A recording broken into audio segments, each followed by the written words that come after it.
Bonjour et bienvenue. Alors aujourd'hui, on s'immerge dans les coulisses d'un match. Un match qui, en fait, continue de se jouer bien après le coup de sifflet final. Absolument. On parle bien sûr de la finale de la Coupe d'Afrique des Nations 2025. Pour le contexte, la finale, c'était le 18 janvier 2026. Le Sénégal a soulevé le trophée, mais la source qui nous intéresse aujourd'hui, elle ignore complètement le score. Oui, elle se concentre sur ce qui est venu après. Le chaos et surtout la bataille juridique qui s'est engagée. C'est ça, et c'est là que tout bascule. On a deux géants du foot africain, le Maroc, le Sénégal, impliqués dans les mêmes incidents, mais qui choisissent des chemins radicalement opposés. C'est fascinant. D'un côté, la fédération marocaine, qui part, on peut le dire, en guerre contre les sanctions, et de l'autre, la fédération sénégalaise qui, elle, opte pour le silence. Et notre mission aujourd'hui, c'est de comprendre ce grand écart. Qu'est-ce que ces stratégies nous apprennent sur la gestion de crise dans le sport ? C'est exactement la question centrale. Parce qu'au-delà de l'incident lui-même, on a une étude de cas incroyable. On observe vraiment deux philosophies qui s'affrontent en dehors du terrain. L'une qui choisit la confrontation. La confrontation publique. Publique, oui, pour défendre ce qu'elle estime être son droit. Et l'autre qui choisit la discrétion. Et ça, en soi, c'est une manœuvre tout aussi stratégique. Qu'est-ce qui motive ces choix? Et qu'est-ce que ça nous révèle sur la dynamique de pouvoir au sein de la CAF? C'est une vraie partie d'échecs. Alors, commençons par le joueur qui a décidé de renverser l'échiquier. Le Maroc. La Fédération royale marocaine de football, la FRMF, n'y est pas allée par 4 chemins. Ah non. Elle a annoncé officiellement sa décision de faire appel des sanctions de la CAF.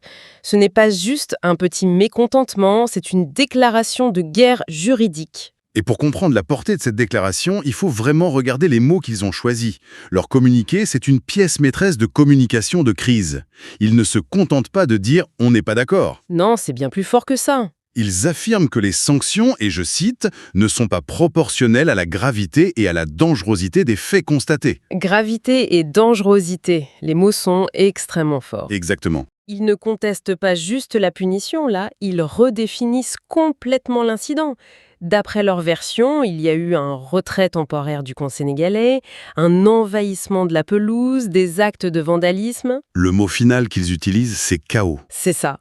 En gros, leur message, c'est « ce n'était pas une simple altercation, c'était une situation hors de contrôle et votre réponse n'est pas à la hauteur. » Et c'est une tentative de reprendre totalement le contrôle du narratif. Totalement.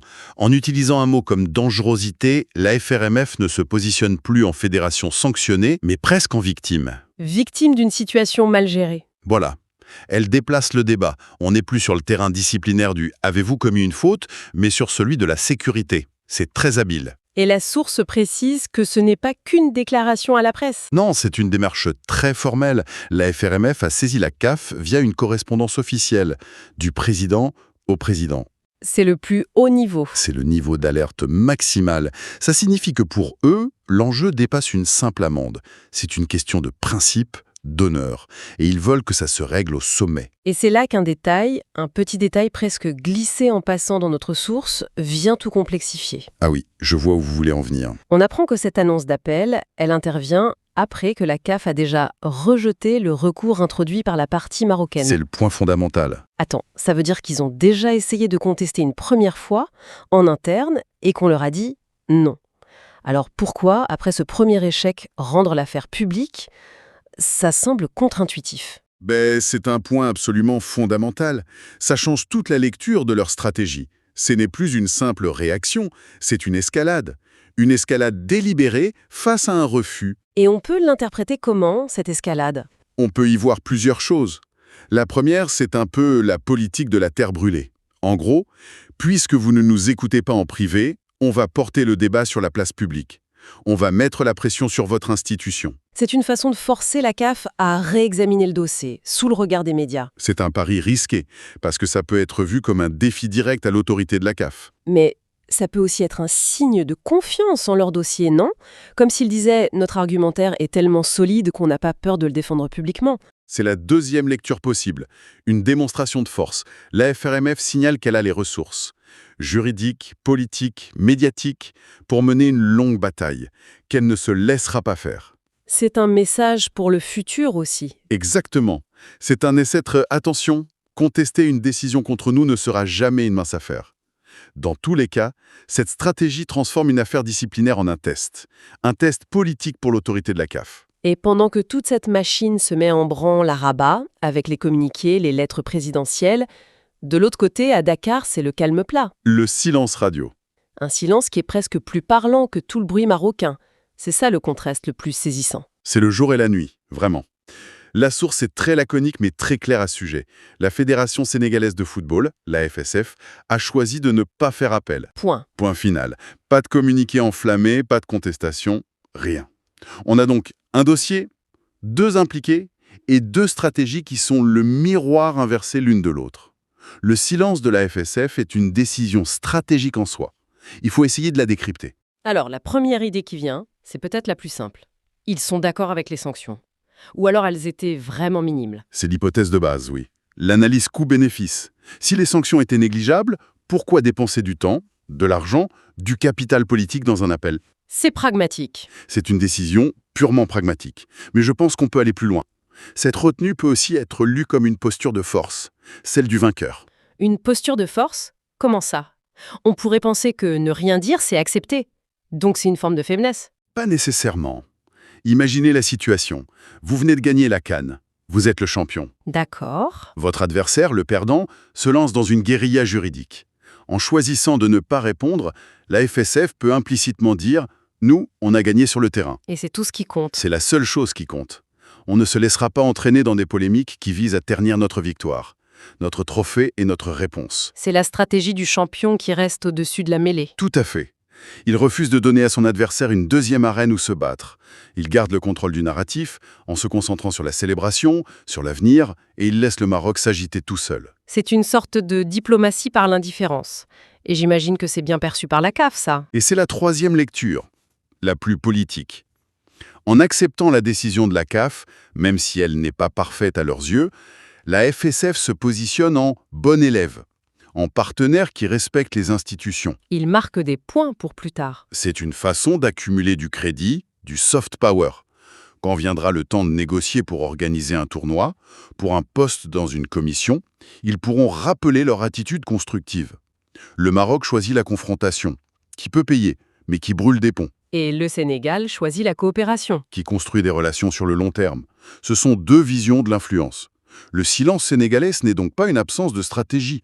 C'est une stratégie de désescalade et d'investissement pour l'avenir. Ce qui place la CAF dans une position incroyablement délicate. Ah oui? Elle n'est plus un simple arbitre disciplinaire, là.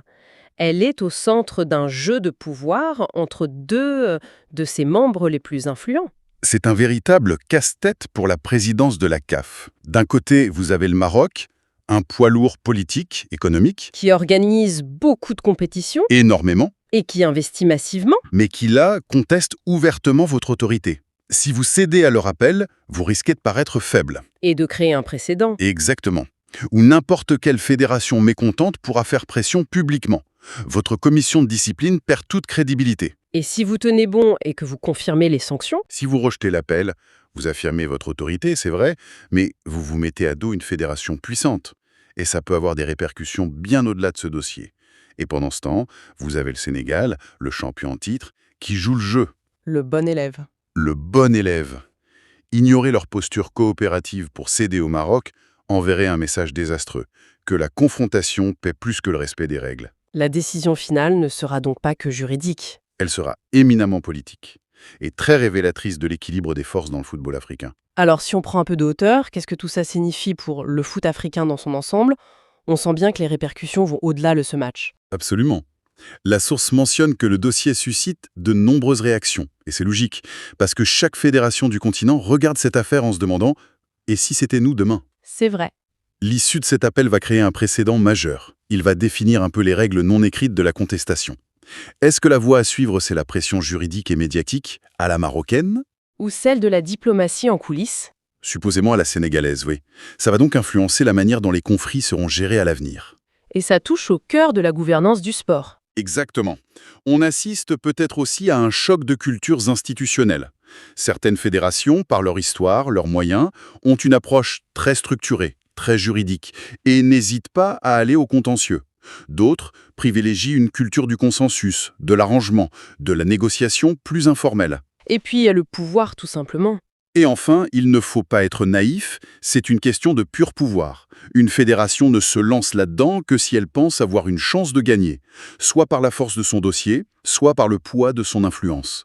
Le choix du Maroc est une affirmation de son statut de puissance, et le choix du Sénégal est une autre façon d'affirmer son statut, celui du champion serein. En conclusion, cet après-match est devenu une arène à part entière, bien plus complexe que le terrain de foot. Clairement. On est passé d'une compétition sportive à une leçon magistrale de stratégie juridique, de communication de crise. Et de relations internationales? L'issue de cet appel sera bien plus qu'une décision disciplinaire. Ce sera un marqueur de la direction que prend la gouvernance du football africain. Merci beaucoup de nous avoir suivis. Avant de conclure, j'aimerais qu'on s'arrête une seconde sur une dimension qu'on a à peine effleurée.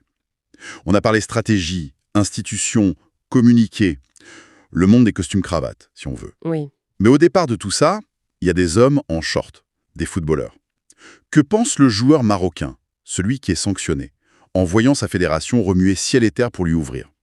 Est-ce qu'il se sent soutenu, défendu jusqu'au bout? Ou est-ce que ça ajoute une pression immense sur ses épaules? Le transformant en symbole d'une cause qui le dépasse.